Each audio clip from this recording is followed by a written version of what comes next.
কবি ববিদের আরেকজন ভাই ছিল অভি, যার ভালো নাম যুবরাজ। সে ছিল কবির যমজ ভাই। তাকে দেখতে অবিকল তারই মতন। দীপার সঙ্গে অভির পরিচয় ছিল বলতেই সকলে প্রতিবাদ করে ওঠে। মঞ্জিরের কাছে পাওয়া ছবিটা প্রমাণ হিসেবে সকলের কাছে রাখলাম। ধাপে ধাপে রহস্যভেদ শুরু হলো। একটা জন্মদিনের পার্টিতে অভি দেখেছিল দীপাকে, আর দেখেই অভি দীপার প্রেমে পড়ে গিয়েছিল। আমি সান্নাল বাড়ির সবাইকে বললাম দীপার যাতায়াতের পথে অভি তাকে বিরক্ত করত, অশ্লীল কথা বলতো, নানান রকম ভাবে উত্তক্ত করতো দীপাকে। আমার প্ল্যান কাজে লেগে গেল। অভির নামে বলা খারাপ কথাগুলো সহ্য হলো না কবি। কবি তখন বেপরোয়া বলে দীপার জন্যই তার ভাই সুইসাইড করেছিল। কি জানেন আপনি আমার ভাইয়ের ব্যাপারে? কতটুকু জানেন? হ্যাঁ, আমার ভাইকে না সিলিং থেকে মাটিতে নিতর দেওয়াটা পড়ে থাকতে দেখেছি আমি, মর্গে নিয়ে গেছি আমি, পোস্টমর্টম রিপোর্টটা দেখেছি আমি। কথা বলছে, এই তো কথা বলছে। কি অন্যায় করেছিল আমার ভাইটা? শুধু আপনার মেয়েকে ভালোবেসেছিল, খুব বড় অন্যায় করে নিয়েছিল না? সব অভিমান অপমান নিয়ে চলে গেল আমার ভাইটা, মরে গেল, মরে গিয়ে শান্তি পেল। ভালোবাসা শান্তি পেয়েছে। আপনি জানেন যেদিনকে ওই ওনাদের মেয়ের সাথে আলাপ হয়েছিল না, আমাকে ফোন করেছিল, খুব খুশি হয়ে ফোন করেছিল রাত্রিবেলা, গলা দিনে ওর খুশি উপচে পড়ছিল। জানিস তো ভাই, ও না একদম আলাদা, একেবারে আলাদা। মানে ওই যাকে বলে আউট অফ দিস ওয়ার্ল্ড। হ্যাঁ, মানে ওর কথা শুনলে, ওকে দেখলে আমি না কিরকম একটা মনে হয় যে অন্যরকম মানুষ হয়ে যাচ্ছি। হ্যাঁ, একেবারে যেন একটা ভালো মানুষ হয়ে যাচ্ছি। একটু বাড়াবাড়ি করছিস না? কদিন দেখেছিস মেয়েটাকে? এই, কোনো বাড়াবাড়ি নয়, কোনো বাড়াবাড়ি নয়। তুই ওকে দেখ না, না ভাই, তুই কিন্তু ওর দিকে তাকাবি না। বাবা, এখন থেকে এত পজিটিভ? হ্যাঁ, চিন্তা করিস না, আমারও তো সময় নেই সব দেখার। দেখে মেয়ের সাথে তোর আলাপ হয়েছে? হ্যাঁ, না মানে আলাপ মানে ওই আমি হ্যালো বললাম, ও হ্যালো বললো, তারপর মিষ্টি করে হাসলো, আর তারপরে জানিস তো ভাই, ও কি বেশ বললো, বুঝলাম না। কত মেয়ে ছিল, কিন্তু না ওর দিকেই চোখ যাচ্ছিল। ভাই, একটা কথা বলবো, সেটা হচ্ছে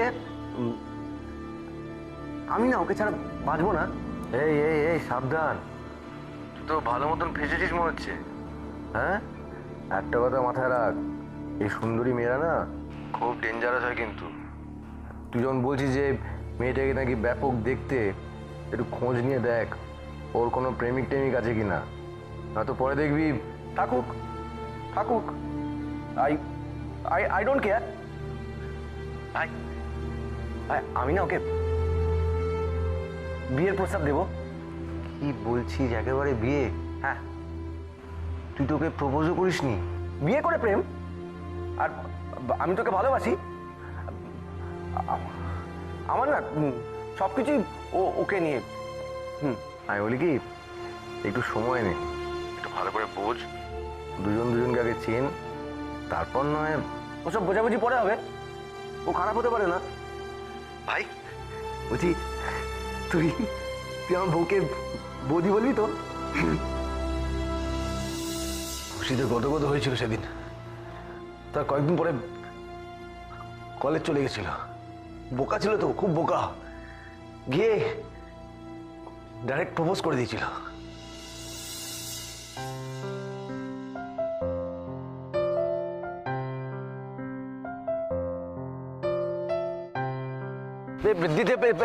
দীপা,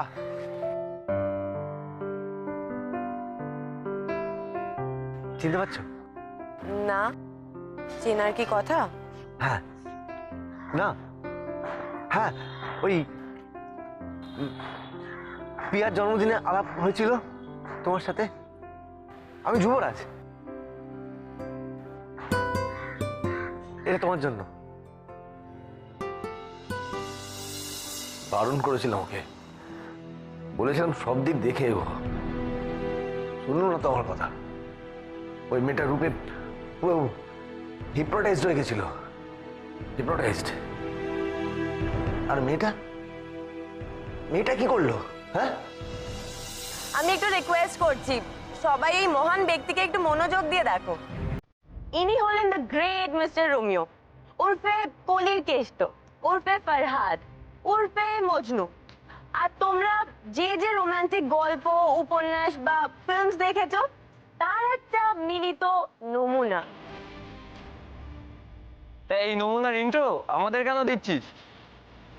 দীপা, এটাকে আমাদের হাতে ছেড়ে দে, একটু মজা মজা করি। তা কাকা বাবু, সরি সরি সরি সরি রমিদা, দীপা এতদিন আমাদের কাউকে পাত্তাই দিল না, আর আপনি দুম করে এসে প্রপোজ করে দিলেন। বুকের পাটা আছে বস আপনার। আচ্ছা গাইজ, বলো তো আমাদের দুজনকে একসঙ্গে কেমন লাগবে? পাশে গিয়ে দাঁড়াবো?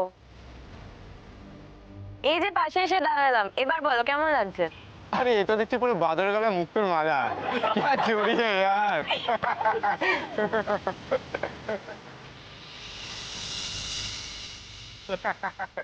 এই, তোরা এরকম ভাবে বলিস না। দেখতে পাচ্ছিস না বেচারার মতো হট হচ্ছে, মুখটা না পুরো লাল হয়ে গেছে। তবে ওনার উচ্চাসের কিন্তু প্রশংসা করতেই হয়। আই মিস্টার হোয়াটএভার, নিজেকে কখনো আয়নায় দেখেছো? তোমার এইটা যে কিরকম দেখতে সেটা জানো? আচ্ছা, ডু সামথিং, আজকে বাড়িতে গিয়ে নিজেকে একবার আয়নায় দেখবে। ঠিক জুতোর হুকতলার সাথে নিজের মুখের অনেক সিমিলারিটি পাবে।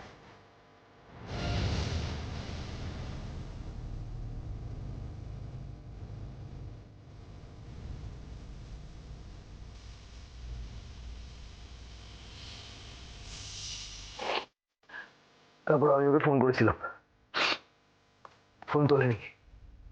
খুব চিন্তা হচ্ছিল, খুব সহজ সরল ভাই তো আমার, খুব বোকা ছিল। তারপর নিজেই ফোন করলো আমাকে, ফোন করে কাঁদছিল, ভাবো করে কাঁদছিল। বাই বাই, শুনছিস? ও আমাকে আমাকে অভি অভি অভি দেখ, এসব মাথার মধ্যে রাখার কোনো দরকার নেই। অভি ভুলে যা। কি করে ভুলে যাব ভাই, কি করে ভুলে যাব? ওরা তো সবাই সবাই জেনে যাবে, সবাই জেনে যাবে। ওরা জানিস ভাই, ওরা আমাকে, আমি তো দীপাকে ভালোবেসেছিলাম, আর ও আমাকে, আমি আমি এই মুখ কাউকে দেখাতে পারবো না। আচ্ছা আচ্ছা আচ্ছা আচ্ছা, শোন শোন, আমার অভি শান্ত হ, তুই আমার কথাটা শোন। দেখ, একটা কোথাকার মেয়ে কে কি বললো সেটা নিয়ে এত পাত্তা দেওয়ার তো কোনো দরকার নেই। তুই জানিস ও ও আমাকে কি, আমাকে নিয়ে কিভাবে হাসছিল, হ্যাঁ?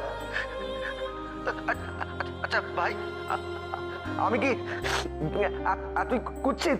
হ্যাঁ, আমাকে বললো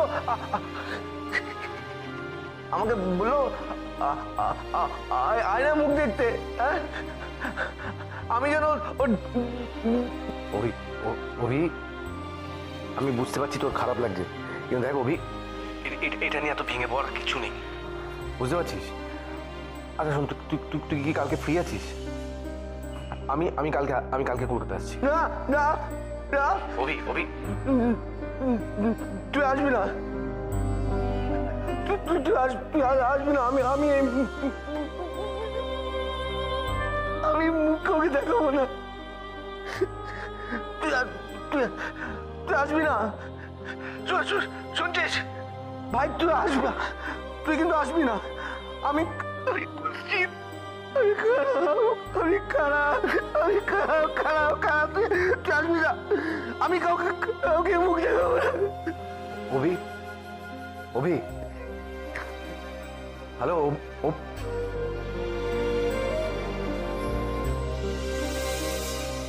এরপর 4 দিন পর পুলিশের ফোন আসে। ওই নিজের ফ্ল্যাটে গলায় দড়ি। অভি মারা যাবার পরই দীপাকে শিক্ষা দেবার ব্যাপারটা তোমার মাথায় আসে। আমার বিশ্বাস তুমি তখন থেকেই প্ল্যান করতে শুরু করো। প্রথমে তুমি খুঁজে বার করো দীপাকে, তারপর তখন জানতে পারো যে দীপার বাবা মা ওর বিয়ের জন্য সম্বন্ধ দেখছে। তখন ববির সাথে ওর বিয়ে ঠিক করে পুরনো প্রতিশোধ নেবার একটা না না না না, তা কি করে হবে? ববের সঙ্গে দীপার বিয়ে তো সম্বন্ধ করে হয়েছিল। ঠিক বলেছেন মাসিমা। আচ্ছা সঞ্জীব বাবু, আপনি বলুন তো এই বিয়ের সম্বন্ধটা কিরকম করে হয়েছিল? সম্বন্ধটা ওনাদের দিক থেকে এসেছিল। ঠিক বলেছেন।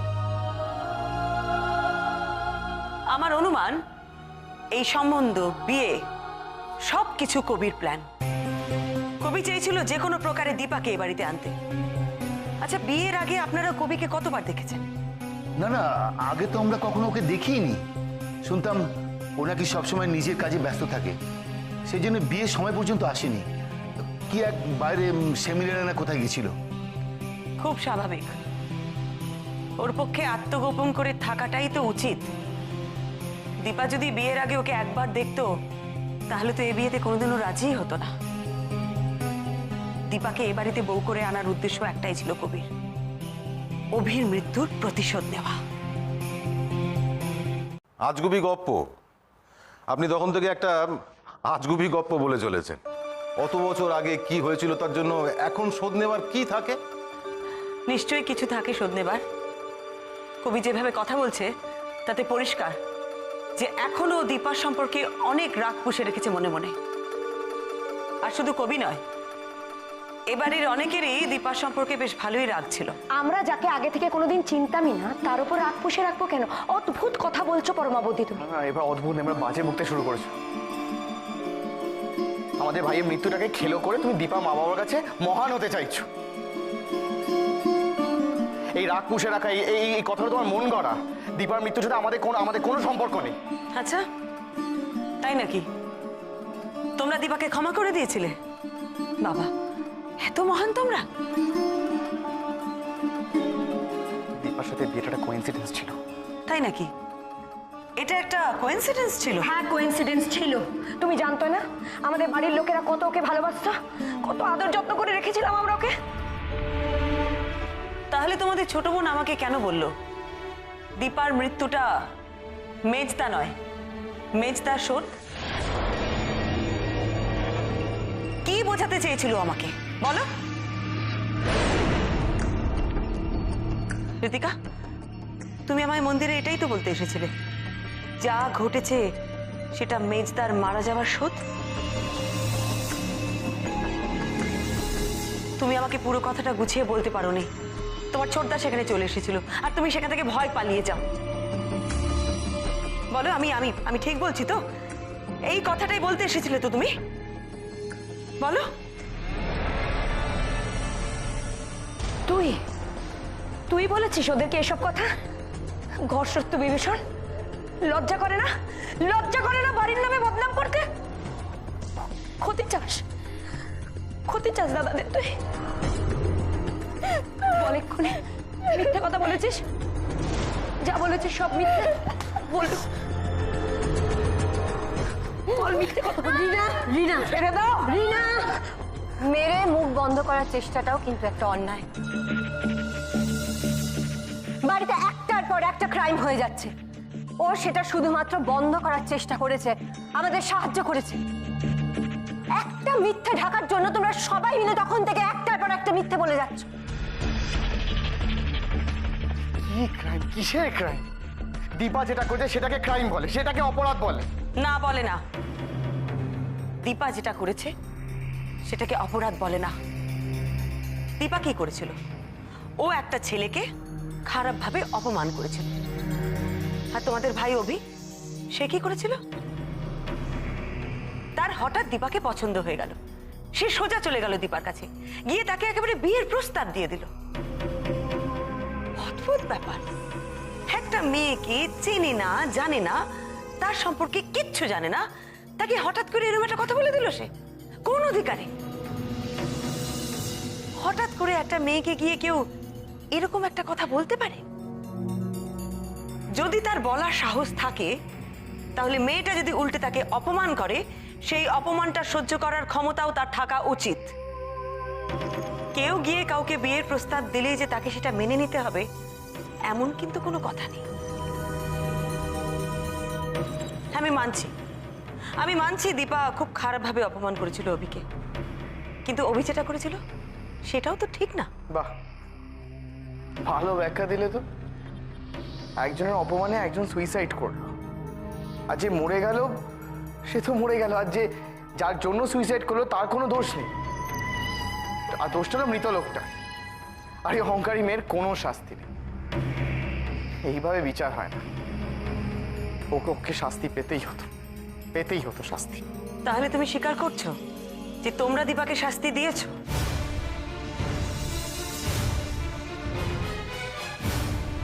তুমি আর কবি মিলে দীপাকে এই চরম শাস্তি দিয়েছো তোমরা। এই বিয়ের নাটকটা করেছো, এই সব তোমাদের প্ল্যান। স্বীকার করছো তো? হ্যাঁ, তাই তাই তাই, নাটক। দীপার এই শাস্তিরই প্রাপ্য। তুমি আমার কাছে কবে ধরা পড়ে গেছিলে জানো কবি? যেদিন তুমি আমাদের বাড়িতে এসেছিলে এই তদন্ত বন্ধ করার অনুরোধ নিয়ে। মুখ ফসকে তুমি একটা কথা বলে ফেলেছিলে, তোমার মনে আছে? আমি মনে করিয়ে দিচ্ছি। তুমি বলেছিলে দীপার শরীরটা যেরকম সুন্দর, ওর মনটাও সেরকম সুন্দর। দীপার শরীরটা সুন্দর, এই কথাটা খুব কানে লেগেছিল আমার।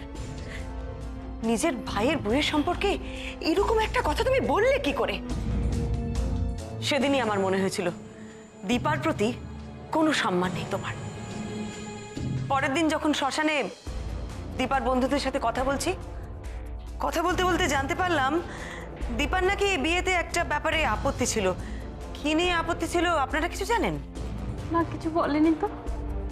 তাছাড়া আমার মেয়েটার তো কাউকে পছন্দই হতো না, তাই ভেবেছিলাম ওটা একটা ওই রকমই কোনো ব্যাপার, তাই গুরুত্ব না দিয়ে ওর বিয়েটা আমি ঠিক।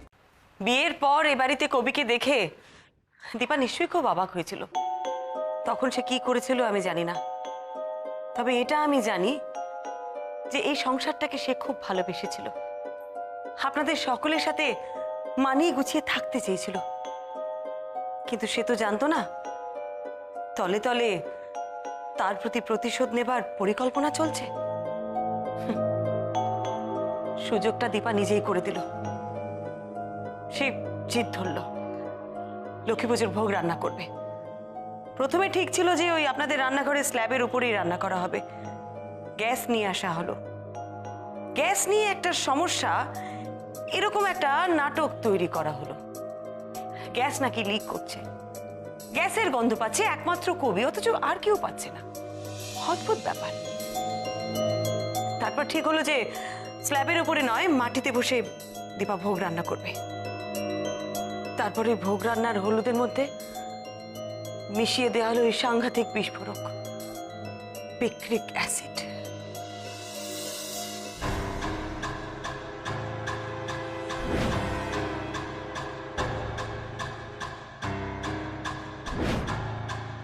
আমার ধারণা এই ব্যাপারে বাড়ির আর কেউ কিছুই জানতো না, কি হতে পারে বা কি হতে চলেছে। তোমাদের প্ল্যান মতন ঠিক সময় হাড়ির বিস্ফোরক বার্স্ট করলো, তার থেকে গ্যাস সিলিন্ডার, আর তার থেকে হলুদের শিশি। সারা রান্নাঘরে ওইভাবে হলুদ ছিটিয়ে থাকতে দেখে আমার প্রথম সন্দেহ হয়। বাস, অনেকটাই ধরে ফেলেছেন, অনেকটাই বুঝে গেছে। শুধু একটাই ভুল করছেন ডিটেকটিভ পরমা মিত্র, সেটা হচ্ছে এই গোটা প্ল্যানটাই আমার সাথে কেউ ছিল না। এই পুরো প্ল্যানটা আমার একার। দীপাকে খুঁজে বার করার প্ল্যান আমার, দীপার সাথে ববির বিয়ে দেওয়ার প্ল্যানটা আমার। দীপাকে মারার না, আমি দীপাকে মারতে চাইনি। বিশ্বাস করুন, দীপাকে আমি মারতে চাইনি। আমি চেয়েছিলাম দীপার এই মুখটা, যেটা নিয়ে ওর এত গর্ব, সেটাকে পুড়িয়ে নষ্ট করে দিতে। হ্যাঁ, মারতে আমি চাইনি, আমি মুখটা নষ্ট করতে চেয়েছিলাম। আর আমি এটাও চেয়েছিলাম যে ওই মুখটা নিয়ে ও যেন সারা জীবন আমাদের বাড়িতে থেকে যায়। ওটাই হবে আমার শোধ। মারতে আমি চাই।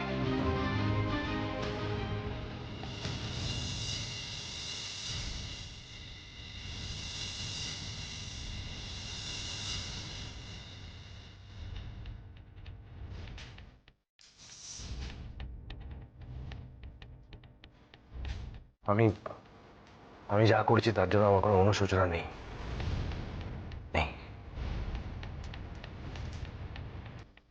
অফিসার, আপনি আমাকে অ্যারেস্ট করতে পারেন।